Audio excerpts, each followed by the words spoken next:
사랑하는 예수님, 오늘 이 아침에도 감사를 드립니다. 저희가 온전히 예수님을 알고 또한 예수님을 따르기를 원합니다. 오늘 이 하루도 매일매일 성실함으로 최선을 다해 성령께서 주시는 은혜와 능력으로 지혜로서 온전히 예수님의 제자된 삶을 살아내기를 원하오니 주여 우리를 이끌어 주시고 또한 오늘도 우리의 혈기와 우리의 고집과 우리 속에 있는 세상의 때가 우리를 주장하지 못하도록 정결하게 지켜 주시옵소서. 성령의 충만함을 받아 예수님처럼 살게 도와주시고 오늘도 생명의 빵을 먹음으로써 주님께서 공급해 주시는 힘을 얻기 원합니다. 우리 안에 계신 예수님, 오늘도 예수님처럼 살게 도와주시옵소서. 예수님의 이름으로 기도드립니다. 아멘. 안녕하십니까. 선한제자교회 성도 여러분, 2023년 6월 6일 화요일 아침이 밝아오고 있습니다.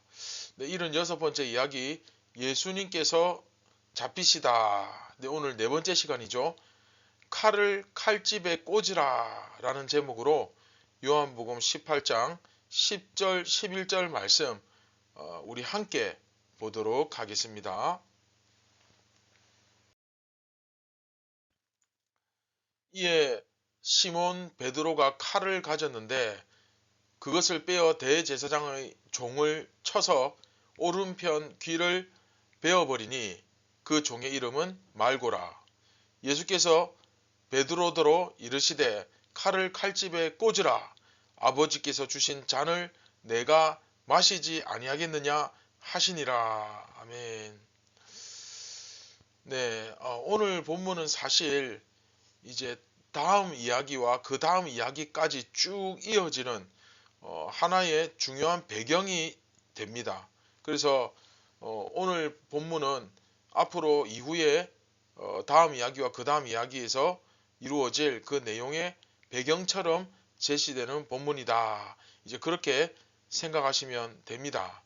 본문을 보시면 아시겠지만 예수님께서 잡히실 때 베드로가 칼을 휘둘렀죠. 그런데 이 사건은 그 사복음서 마태, 마가, 누가, 요한 중에 이제 이 사복음서가 사실 이제 전부 다 다루고 있는 내용입니다. 그런데 문제는 조금씩 차이가 있습니다. 사실 이때 칼을 휘두른 사람이 베드로였다고 기록하는 것은 요한복음 밖에 없습니다. 공관복음에서는 그 사람이 베드로였다고 기록하고 있지 않습니다.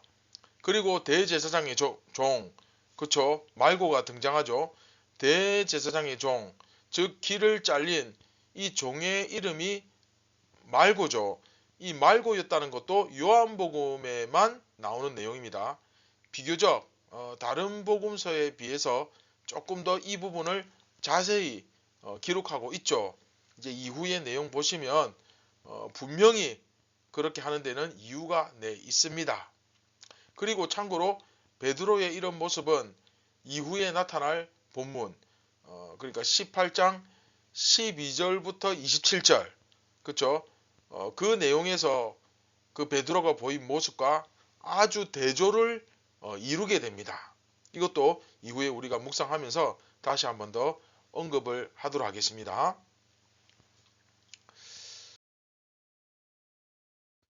자, 여하튼 이때 예수님께서 말씀하시기를, 아주 유명한 말씀이죠.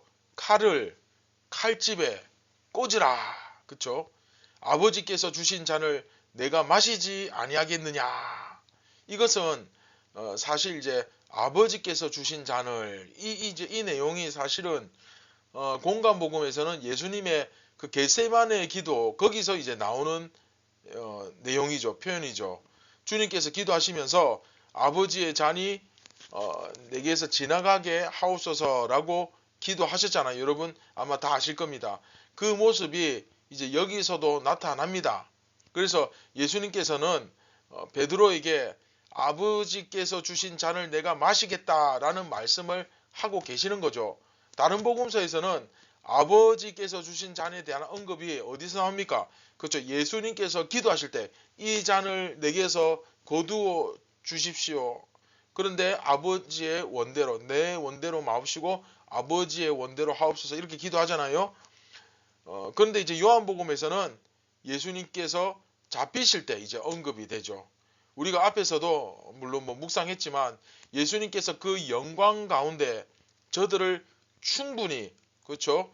충분히 물리칠 수 있는 능력을 가지고 계시지만 즉 저들 세상 군대가 완전히 패배해서 그 패잔병들처럼 뿔뿔이 다 흩어져 도망가게 만드실 수도 있지만 충분히 그러실 수 있는 능력을 갖고 계시지만 오히려 적극적으로 그들 앞에 나서셔서 잡히심을 선택하심으로써 하나님의 잔, 그렇죠? 하나님의 잔이 뭡니까? 하나님의 뜻을 이루실 뿐만 아니라 또한 그 제자들을 지키셨다.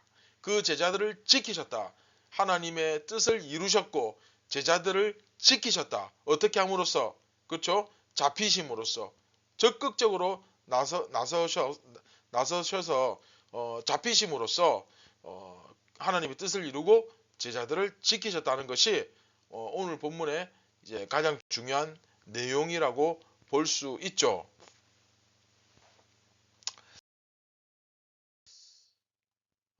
물론 이후 본문에서도 마찬가지겠지만 오늘 본문에서도 마찬가지로 이 베드로와 예수님의 모습을 비교해서 좀 주목할 필요가 있습니다. 오늘 본문에서 베드로와 예수님은 아주 이 대조적인 모습을 보이고 있죠. 베드로는 어떻습니까? 정말 호기롭고 정의감에 불타는 그런 모습을 보여주죠. 물론 예수님에 대한 이 베드로의 마음, 그렇죠? 그 충성과 사랑은 결코 거짓이 아닙니다. 정말로 예수님을 위해서 베드로가 그렇게 했겠죠. 진심입니다. 그런데 예수님의 모습을 한번 보세요. 베드로가 이렇게까지 하는데 정말 그 베드로가 무안할 정도로 예수님은 그렇게 행동하십니다. 칼을 칼집에 꽂으라. 예수님께서 주신 잔을 내가 마시지 아니하겠느냐. 이 무슨 내용입니까? 결국 하나님의 뜻을 알고 행하는 사람과 모르고 행하는 사람의 결정적 차이가 이처럼 이제 나타나는 거죠. 여러분 이것이 무엇을 의미하겠습니까? 우리가 아무리 열정과 진심을 가지고 최선을 다해서 내가 행동하고 또 신앙생활 한다 할지라도 결국 예수님을 모르면 예수님과 온전한 연합을 이루지 못하면 그분의 뜻과 생각을 제대로 이해하지 못하면 오히려 예수님을 반대하는 자리에 얼마든지 설 수 있는 것이 바로 우리라는 사실입니다. 그래서 요한복음에 보면 이 부분에서 절대 토를 달지 못하도록 가장 완벽한 사람을 제시하잖아요. 바로 니고데모 아닙니까? 바리새인들 가운데서도 이 니고데모가 특별히 더 그 진심이죠. 니고데모도. 그렇죠. 그 누구보다 그리고 정말로 니고데모는 누가 봐도 정말 도덕적으로 바르게 의롭게 살았습니다. 그 누구보다도 성경에 대해서 잘 알고 있었고 그렇죠. 예수님 말씀하셨죠. 그럼에도 불구하고 물과 성령으로 거듭나지 아니하면 예수님과 온전한 연합을 이루지 않으면 그렇죠. 절대 천국 못 간다. 그렇죠. 우리가 아무리 진심을 다해 그렇죠. 베드로처럼 열정적으로 예수님을 따른다 할지라도 그러나 그것보다 더 먼저 급하고 더 먼저 선행되어야 될 가장 중요한 것 예수님과의 연합, 믿음이죠. 그렇죠? 그래서 우리가 아무리 진심을 가지고 최선을 다해도 예수님을 모르면 결국 예수님을 반대하는 자리에 얼마든지 우리는 설 수 있다. 그렇죠? 이때 우리 진심이 잘못되었다? 아닙니다. 분명히 주님을 향한 우리의 충성과 진실 어린 마음, 그 사랑하는 마음 진짜입니다. 진심이죠. 그러나 우리의 의지와 상관없이 예수님을 모르면 그렇게 되는 거죠. 그래서 예수님은 말씀하죠. 칼을 칼집에 꽂으라.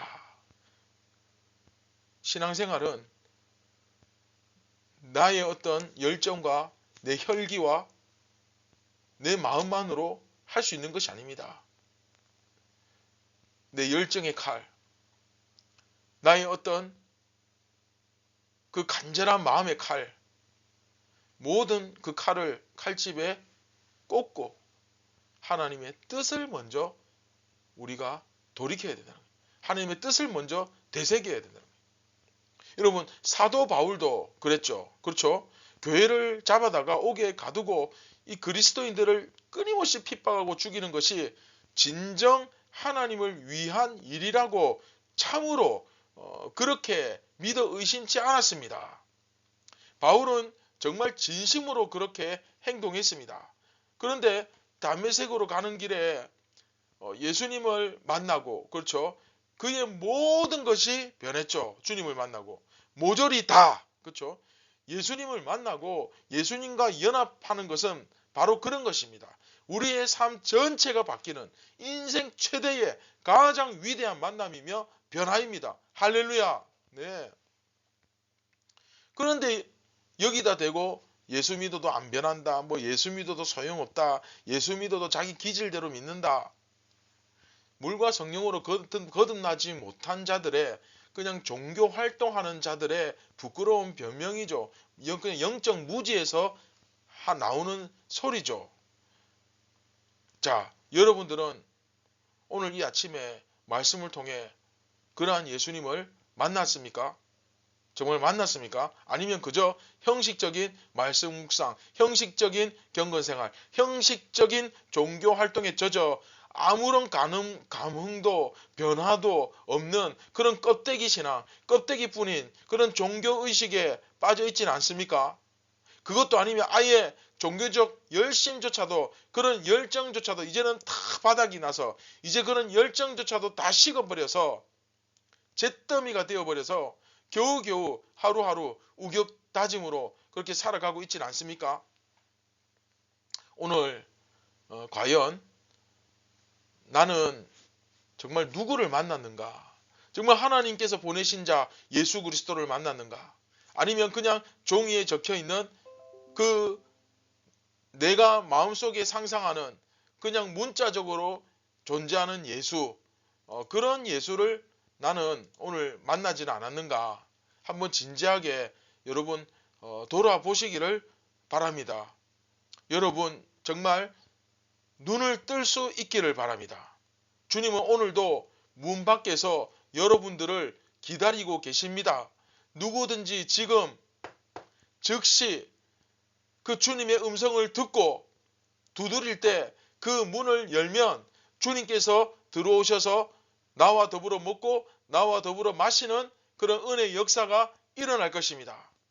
사랑하는 선한 제자교회 성도 여러분, 말씀과 기도 가운데 진심과 정성으로 주님을 초대하시기를 바랍니다. 그 주님과의 연합을 위해서 정말 요령 피우지 말고 하루하루 성실하게 매일매일 말씀과 기도로 준비하는 그때가 임할 때까지, 그리고 그 이후에도 늘 하늘의 만나를 갈급해하며 기다리며 간절히 구하는 여러분들 되시길 주님의 이름으로 축원드립니다. 네, 말씀을 기억하시면서 우리 함께 기도하겠습니다. 참 좋으신 예수님, 오늘도 간절히 목마른 사슴처럼 주님의 은혜를 구합니다. 연약한 우리를 오늘도 도우셔서 죄 가운데 빠지지 아니하고 세상에 젖어서 살지 아니하고 날마다 깨어서 세상의 빛을 드러내며 예수님의 제자로서 살아갈 수 있도록 성령님 힘을 주시고 은혜를 허락하여 주옵소서. 오늘도 인격적으로 예수님을 만나기 원합니다. 말씀과 기도 가운데서 온전히 예수님을 경험하기 원합니다.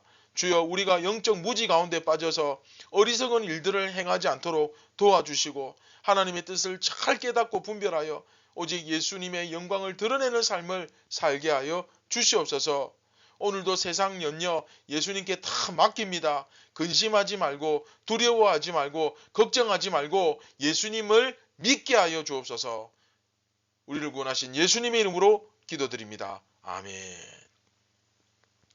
사랑하는 선한 제자교회 성도 여러분, 우리에게 어쩌면 이 만남이 우리의 삶 전체를 좌지우지하는 굉장히 중요한 요소일 수 있습니다. 오늘 이 아침에 꼭 예수님을 말씀과 기도 가운데서 깊이 만나고 이 하루를 시작한다면 오늘도 우리를 통하여 주님의 뜻이 이루어질 줄 믿습니다. 오늘도 예수님과 연합하여 그 기쁨과 승리를 누리시기 바랍니다. 감사합니다.